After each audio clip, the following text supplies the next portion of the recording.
নমস্কার, আমি তসমিনা। নমস্কার, আমি ইন্দ্রাণী। শুরু করছি বিয়ন্ড পলিটিক্স। প্রথম দফায় রেকর্ড ভোটে হার নিশ্চিত নীতিশ জোটের। আমি একটা সুপার পাওয়ার চাই। কি সুপার পাওয়ার চাস বলতো? আমি ভবিষ্যৎ দেখতে চাই, আর এর চেয়ে বড় সুপার পাওয়ার আর কি হতে পারে? কিন্তু এই সুপার পাওয়ারে কষ্ট পাওয়ার চান্স বেশি আছে। কষ্ট পাওয়ার চান্স? কিসের কষ্ট? ধর, আগে থেকে দেখতে পেলি তোর সঙ্গে খারাপ কিছু হবে, বা তোকে কেউ খারাপ বললো, তুই কষ্ট পাবি না? হ্যাঁ, তা ঠিক। এটা কিন্তু আমি আগে ভেবে দেখিনি। হ্যাঁ, যেমন ধর, ভবিষ্যৎ জানতে পেরে নীতিশ কুমার বা নরেন্দ্র মোদীর খুব খারাপ লাগছে। কেন খারাপ লাগছে? কেন? কি ভবিষ্যৎ জানতে পারলেন ওনারা? জানতে পারেননি, আন্দাজ করতে পেরেছেন। আরে কি আন্দাজ করতে পারছেন? তুমিও কি জানতে পেরেছো নাকি সেই ভবিষ্যৎ? হ্যাঁ, আমি কিন্তু কাল এই ভবিষ্যৎ দেখা সুপার পাওয়ারটা কিছুক্ষণের জন্য পেয়েছিলাম। কেন বলো তো? কাল কি ছিল? কাল তো বিহারের প্রথম দফার ভোট ছিল। প্রথম দফার ভোটে রেকর্ড সংখ্যক মানুষ ভোট দিয়েছে। কিন্তু তাতে ভবিষ্যৎ কি দেখতে পেয়েছো তুমি? আর মোদি আর নীতিশই বা কি ভবিষ্যৎ দেখতে পেলেন? তুই এই খবরটা দেখ, তাহলে তুইও হয়তো ভবিষ্যৎ দেখতে পারবি। বিহারে ভোটের হার ও রাজনৈতিক ভাগ্য প্রায় সব সময় একে অপরের সঙ্গে যুক্ত থেকেছে। জনতা দল ইউনাইটেডের নীতিশ কুমার ও আরজেডি প্রধান লালু প্রসাদ যাদবের রাজনৈতিক ভবিষ্যৎ বহুবার নির্ভর করেছে ভোটদানের হার কত হয়েছে তার উপরে। 2025 সালের নির্বাচনের প্রথম দফায় বিহারের রেকর্ড 64.66% ভোট পড়েছে, যা রাজ্যের ইতিহাসে সর্বোচ্চ।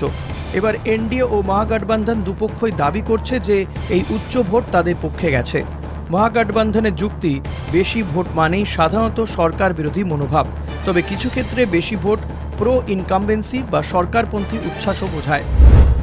দ্বিতীয় দফার নির্বাচন হবে 11 নভেম্বর 122টি আসনে, আর ফল ঘোষণা হবে 3 দিন পরে।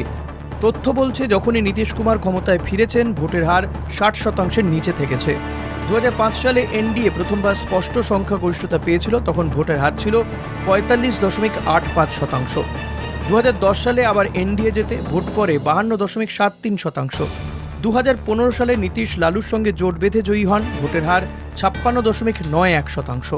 2020 সালে ভোট পড়েছিল 57.29%, তাতে নীতিশ অল্প ব্যবধানে আবার মুখ্যমন্ত্রী হন। অন্যদিকে লালু প্রসাদ যাদব যখন জিতেছেন, ভোট সবসময় 60%-এর বেশি ছিল। 1990 সালে 62.04%, 1995 সালে 61.79% এবং 2000 সালে 62.57% ভোট পড়েছিল। আরও একটি প্রবণতা হলো, যখনই ভোটের হার 5%-এর বেশি বেড়েছে, সরকার পরিবর্তন হয়েছে। এবার প্রথম দফায় 2020 সালের তুলনায় ভোট বেড়েছে 8.5% পয়েন্ট। এখন দেখার বিষয়, এই রেকর্ড ভোট নীতিশ কুমারের বিরুদ্ধে অ্যান্টি ইনকামবেন্সি বা জনরোষের ইঙ্গিত দেয়, নাকি তার পক্ষে রায় দেয়। বিহারে বিজেপি তো এমনিই চাপে ছিল। সে তো ছিলই, এবার দ্বিতীয় দফায় বিজেপির আরো চাপ বাড়ছে। তাই? কেন চাপ বাড়ছে? দ্বিতীয় দফায় সীমান্ত এলাকায় ভোট আছে। হ্যাঁ, কিন্তু তাতে কি হয়েছে? ওয়াক অফ নিয়ে সমস্যায় পড়েছে বিজেপি। হয়েছেটা কি বলতো? বিজেপির মুসলিম নেতারা ওয়াক অফ নিয়ে প্রশ্নের মুখোমুখি হচ্ছেন, কিন্তু উত্তর দিতে পারছেন না। তারপর আর কি হয়েছে? মুসলিম নেতারা মাথায় গেরুয়া পাগড়ি পরে ঘুরছেন। দ্বিতীয় দফায় মুসলিম ভোট বেশি, তাই তো? একদমই তাই। সীমান্ত এলাকায় তাই চাপে পড়ছে বিজেপি। জেডিইউ এর নেতারাই প্রশ্নের উত্তর দিতে পারছেন না জনতার। পারছেন না, পারবেনও না। তুই এই খবরটা দেখ। এপ্রিল মাসে পাশ হওয়া ওয়াকফ সংশোধনী বিল এখন বিহারে এনডিএ জোটের জন্য বড় সমস্যা তৈরি করেছে। ওয়াকফ আইন নিয়ে এবং বিজেপির সঙ্গে জোট নিয়ে বিশেষ করে বিজেপির শরিক দল যেমন নীতিশ কুমারের জেডিইউ ও চিরাগ পাসওয়ানের লোক জনশক্তি পার্টির মুসলিম প্রার্থীরা নির্বাচনী প্রচারে কঠিন প্রশ্নের মুখে পড়ছেন। জেডিইউ দাবি করে যে বিহারে প্রায় 20% মুসলিম ভোট তাদের সমর্থক। এবার দলটি আরারিয়া, জোকিহাট, আমৌর ও চেনপুরে মুসলিম প্রার্থী দিয়েছে, যেখানে 2020 সালে প্রার্থী ছিল মাত্র 11 জন। আরারিয়ার জেডিইউ প্রার্থী সাগুফতা আজিম বলেন, এনডিএ সরকারের সংখ্যাগরিষ্ঠতা থাকায় বিল জেডিইউর সমর্থন ছাড়াও পাশ হতো। আমৌরের প্রার্থী সাবা জাফার বলেন, ওয়াকফ আইন নিয়ে কোনো সমস্যা নেই, কারণ শুধু জেডিইউ নয়, আরও দল এটি সমর্থন করেছে। চেনপুরের সংখ্যালঘু বিষয়ক মন্ত্রী মোহাম্মদ জামা খান বিজেপি নেতাদের সঙ্গে গেরুয়া পাগড়ি পরে প্রচারে নামছেন। বিজেপির সাংসদ মনোজ তিওয়ারি বলেন, খান জয়ী হলে বোঝা যাবে হিন্দু মুসলমান উভয়ই বিজেপির সঙ্গে আছে। এলজেপি আরভির একমাত্র মুসলিম প্রার্থী মোহাম্মদ কালিমুদ্দিন বলেন, ওয়াকফ বোর্ডের কাজ নিয়েই মানুষ প্রশ্ন তুলছে, কারণ বিরোধীরা মানুষকে ভুল পথে চালাচ্ছে। তবে তিনি স্বীকার করেন যে বিজেপি নেতাদের বক্তব্য নিয়ে মানুষ সন্দিহান। চিরাগ পাসওয়ান মুসলিম ভোটারদের টানতে সভায় বলেন, মহাগঠবন্ধন মুসলিমদের কেবল ভোট ব্যাংক বানিয়েছে, আমি কোনো অবিচার হতে দেব না। সব মিলিয়ে দ্বিতীয় দফার ভোটের আগে মুসলিম ভোটারদের প্রশ্নের মুখে পড়ছেন মুসলিম প্রার্থীরাই।